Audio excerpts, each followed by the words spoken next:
میٹھے میٹھے مسلمان بھائیوں سے بھی ریکویسٹ کروں گا کہ قرآن کو جب آگ لگائی گئی تو آپ کو تو بڑا اشتعال آیا ہے، لیکن جو کچھ آپ قرآن کے ساتھ کر رہے ہیں، یہ کتاب زندگی تھی، کتاب ہدایت تھی، انہوں نے آگ لگائی ہے، آپ نے آگ لگائے بغیر اس کتاب کے اوپر پابندی لگا دی ہے، اسے جزدان میں لپیٹ کے سب سے اونچی جگہ پہ رکھا ہوا ہے جہاں سے کوئی غلطی سے بھی نہ اٹھا لے، اپنی بچیوں کی رخصتی کے لیے بچوں کو نیچے سے گزارنے اور پیپر دینے کے لیے بچوں کو جانے کا یہ ذریعہ بنایا ہوا ہے، اس سے زیادہ آپ قرآن کو اہمیت نہیں دیتے، تو شامت تو آپ کی بھی آنی ہے، قرآن کی بے حرمتی تو آپ نے بھی کی ہوئی ہے۔ وہ لوگ جو پوری زندگی قرآن کھول کے نہیں پڑھتے ترجمے کے ساتھ کہ اللہ نے ہم سے کیا ڈیمانڈ کی ہے، وہ لوگ مر جاتے ہیں تو ان کی میت پہ بیٹھ کے لوگ قرآن پڑھ رہے ہوتے ہیں ان کو ثواب پہنچانے کے لیے، تو کیا ثواب پہنچنا ہے ان کو خود ہی سمجھ لیں، جس نے خود اپنی زندگی میں اللہ کو سیریس نہیں لیا۔ سورۃ الفرقان کی آیت نمبر 30 ہے، 30 قرآن حکیم میں سخت ترین آیات میں سے ہے، پارہ نمبر 19 کے پہلے پیج پہ، وقال الرسول یا رب ان قوم اتخذوا هذا القرآن مہجورا۔ نبی صلی اللہ علیہ وآلہ وسلم شکایت کریں گے کہ اے اللہ میری امت نے قرآن کو پیٹھ کے پیچھے ڈال دیا تھا۔ ہمیں تو بتایا گیا نبی علیہ السلام شفاعت کریں گے، انشاءاللہ ضرور کریں گے، لیکن شکایت بھی تو لگائیں گے، اور جب شکایت لگے گی پھر شفاعت کی انٹینسٹی کیا رہ جائے گی، اس کو بھی سوچنے کی ضرورت ہے۔ نبی علیہ السلام پوری زندگی قرآن قرآن قرآن قرآن۔ سورہ ال عمران کی آیت نمبر 103 ہے، وَاعْتَصِمُوا بِحَبْلِ اللَّهِ جَمِيعًا وَلَا تَفَرَّقُوا۔ اللہ کی رسی یعنی قرآن، وہ غدیر خم کی حدیث ہے صحیح مسلم میں، انٹرنیشنل نمبر کے مطابق 6225 سے 6228 تک، اللہ کی رسی اس کتاب کو کہا گیا، مضبوطی سے پکڑ لو اور فرقہ واریت میں مت پڑو۔ مطلب یہ ہے کہ بائنڈنگ فورس امت کے لیے فرقہ واریت سے نجات کے لیے قرآن ہے، تبھی کہا گیا نا کہ اللہ کی رسی کو پکڑو، بائنڈنگ فورس ہوگی تو پھر آپ علیحدہ نہیں ہوں گے نا۔ اور اس کو وائس ورثہ بھی کر لیں کہ جو اللہ کی کتاب کو چھوڑے گا وہ لازمی فرقہ واریت میں پڑ جائے گا، اینڈ وائس ورثہ۔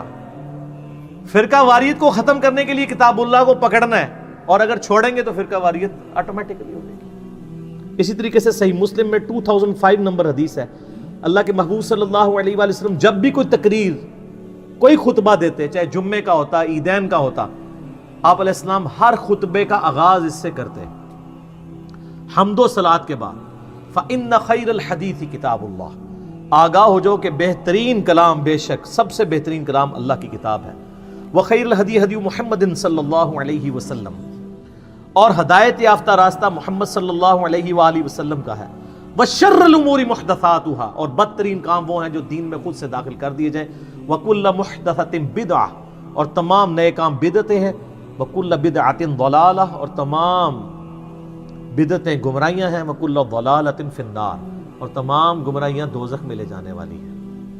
یہ صحیح مسلم میں بھی، سنن نسائی میں بھی، ابو داؤد، ترمذی، ابن ماجہ میں بھی سکیٹرڈ فارم میں یہ سارے خطبے موجود ہیں۔ تو نبی علیہ السلام پوری زندگی جس کتاب کو ایمفسائز کرتے رہے، اس کتاب کو آگ لگانے پر کافر پر تو غصہ ہے جو آپ نے انٹلیکچول آگ اس کتاب کو لگا رکھی ہے، فزیکل آگ نہیں لگائی ہوئی، لیکن اینڈ ریزلٹ یہ ہے کہ انہوں نے بھی کتاب اللہ کی توہین کی، آپ نے توہین اس حوالے سے کر دی کہ قرآن کے اوپر عمل ہی نہیں کیا، قرآن کو جزدان میں لپیٹ کے رکھ دیا، اس کا ترجمہ ہی نہیں پڑھا۔ اور یار کوئی گورا بھی آپ کو خط لکھے نا تو آپ 4 دوستوں کے پاس جائیں گے اس کا ترجمہ کروانے کے لیے، اور جو اللہ نے آپ کی کتاب زندگی آپ کی طرف بھیجی، آپ کے پاس یہ ٹائم بھی نہیں کہ اس کے ترجمے ہوئے میں۔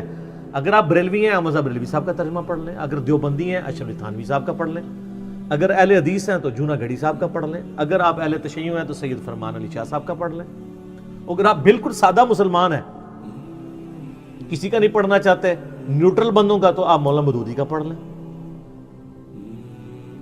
اور اسی طریقے سے فتح محمد جلندری کا پڑھ لیں، وہ پڑھو صحیح، روند نہ مارو۔ تو قرآن کو انہوں نے آگ لگائی بھی ہے، اور آپ نے آگ لگائے بغیر قرآن بین کیا ہوا ہے، اور اس سے بڑھ کر یہ کہ انڈیا پاکستان بنگلہ دیش کا مولوی کہتا ہے قرآن ڈائریکٹ نہ پڑھنا گمراہ ہو جاؤ گے۔ یہ جو یہودی نما مولوی آپ کے ممبر پہ چڑھا ہوا ہے، اگر آپ کو کوئی یہودی عیسائی آ کے کہ قرآن نہیں ڈائریکٹ پڑھنا آپ گمراہ ہو جاؤ گے، آپ کہیں گے اللہ کا دشمن ہے، اور اگر مولوی کہتا ہے تو آپ کہتے ہیں سبحان اللہ بالکل صحیح کہہ رہے ہیں مفتی صاحب۔ تو اس کی پھکی میرے پاس ہے، ان سے کہ ہم ڈائریکٹ قرآن پڑھتے بھی نہیں ہیں، ہم تو احمد بریلوی صاحب سے پڑھ رہے ہیں، کیونکہ ترجمہ انہوں نے کیا ہوا ہے. آپ بتائیں آپ کو قرآن زیادہ آتا ہے یا احمد بریلوی صاحب کو؟ تو کون سا بریلویوں کا مفتی ہے جو کہے گا مجھے زیادہ آتا ہے؟ تو ان کو تو انہوں نے اردو میں کیا، اور اردو میری مدر ٹنگ ہے. جس طرح صحابہ کرام کی مدر ٹنگ تھی عربی، ان کو کسی سے ترجمہ نہیں کرانا پڑتا تھا. زیادہ تر صحابہ بالکل امی تھے، ان پڑھ تھے، لیکن ان کی زبان تھی، ان کو سمجھ آتی تھی. اب اردو تو ہماری اپنی زبان ہے نا، اردو سیکھنے کے لیے تو ہمیں کسی مولوی کے پاس جانے کی ضرورت نہیں ہے. اور اگر مولوی کے پاس جانا ہے تو سب سے بڑے مولوی نے ترجمہ کر دیا احمد بریلوی صاحب نے. جو بندی سے پوچھے کہ آپ کو زیادہ علم ہے یا اشرف تھانوی صاحب کو، کہا تھانوی صاحب کو. تو ہم کہیں ہم تو ان سے پڑھتے ہیں، انہی کا ترجمہ ہے. اور یہ ترجمے انہوں نے کیا قرآن بیچنے کے لیے اور پیسے کمانے کے لیے لکھے تھے یا عوام الناس کی بھلائی کے لیے؟ بھلائی کے لیے. تو سر اس بھلائی سے ہمیں نفع بھی نہیں آپ اٹھانے دیتے. کہتے ہیں علماء سے دور کرتے ہیں. اور سر ہم کہتے ہیں علماء سے جوڑیں، ہم ہی تو جوڑ رہے ہیں، دور نہیں کر رہے. ہاں جو سو کالڈ مولوی بنے ہوئے ہیں جو قرآن سے دور کرنا چاہتے ہیں، ہم کہتے ہیں ان سے بچیں، نقالوں سے ہوشیار رہیں. آج گورے کو قرآن کا ترجمہ انگریزی میں پڑھ کے ہدایت مل رہی ہے. 2007 میں کلنٹن پاکستان آئے، 2 دفعہ پریزیڈنٹ رہے ہیں امریکہ کے. میں نے خود جیو کے اوپر ان کی یہ ویڈیو دیکھی ہوئی ہے، یوٹیوب پہ بھی آپ کو امید ہے مل جائے گی. اسلام از دا فاسٹسٹ گروئنگ ریلیجن ان امریکہ. کیوں؟ وہاں کس حافظہ اللہ، کس رحمہ اللہ، کس آیات اللہ، کس دامت برکاتم عالیہ، کس مدہ ذلہ کی دعوت پہنچی ہوئی ہے. قرآن کا ترجمہ جب 2001 میں ٹوئنس ٹاور کے اٹیک کے بعد اسلام کو ملائن کیا گیا، لوگوں نے اسلام کو اسٹڈی کرنا شروع کیا، اسلام کی طرف مائل ہو گئے. اور بخاری مسلم میں حدیث ہے، نبی صلی اللہ علیہ وآلہ وسلم نے فرمایا اللہ تعالیٰ نے ہر نبی کو کوئی نہ کوئی معجزہ دیا تھا، اور مجھے اللہ نے وحی کا معجزہ دیا ہے. نبیوں پر ایمان لانے والے لوگوں کی تعداد ڈیپینڈ کرتی تھی اس نبی کو دیے گئے معجزے پر. مجھے اللہ نے وحی کا معجزہ دیا ہے. میں اللہ سے امید کرتا ہوں سب سے زیادہ متبعین قیامت والے دن جنت میں جانے والے میرے ہوں گے، کیونکہ میرا معجزہ سب سے بڑا ہے. اور بخاری مسلم میں حدیث ہے، آپ علیہ السلام فرمایا جنتیوں کا نصف امت محمدیہ سے صلی اللہ علیہ وسلم. جامعہ ترمذی اور سنن ابن ماجہ میں حدیث ہے، نبی صلی اللہ علیہ وآلہ وسلم نے فرمایا جنتیوں کی 120 میں سے 80 صفحے میری امت سے ہیں قرآن کی وجہ سے. یہ معجزہ.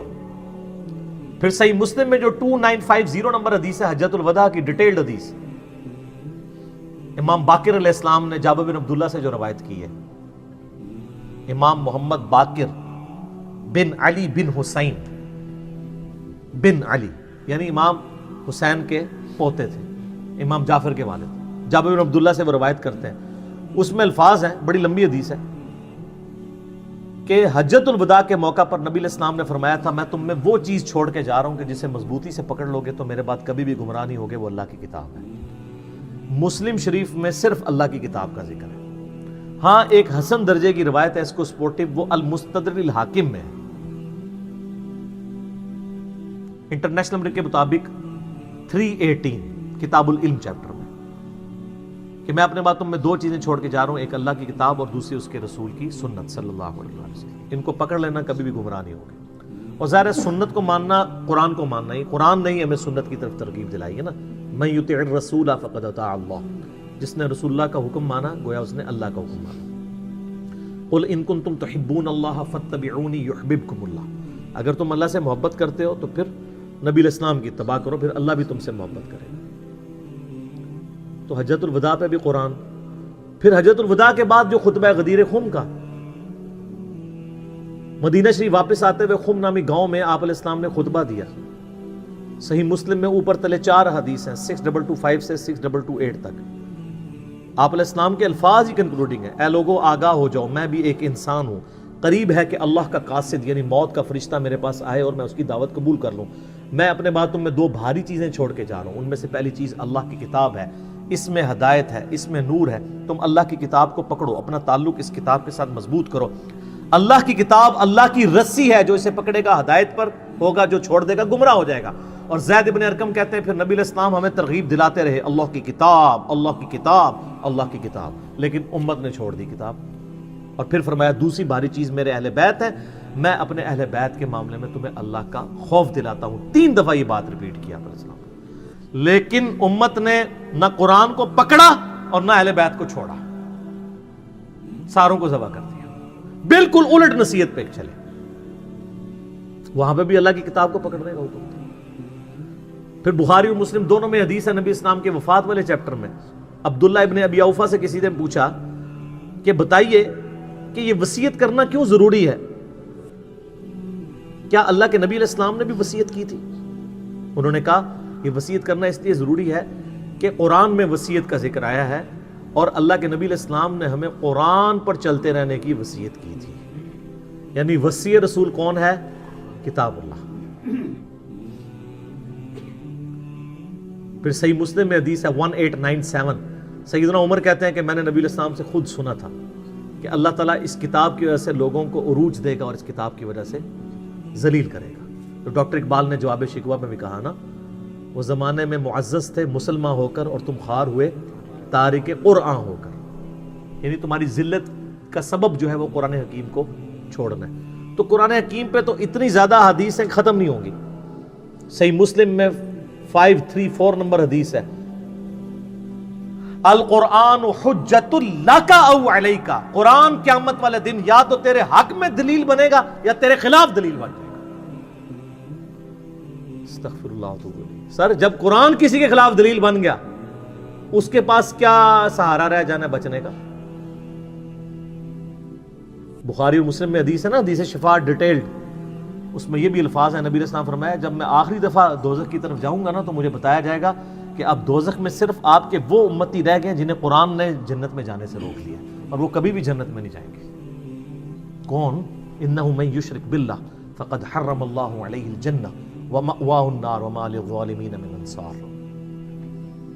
مشرک کو قرآن روک لے. ان اللہ لا یغفر ان یشرک بہ ویغفر ما دون ذلک لمن یشاء.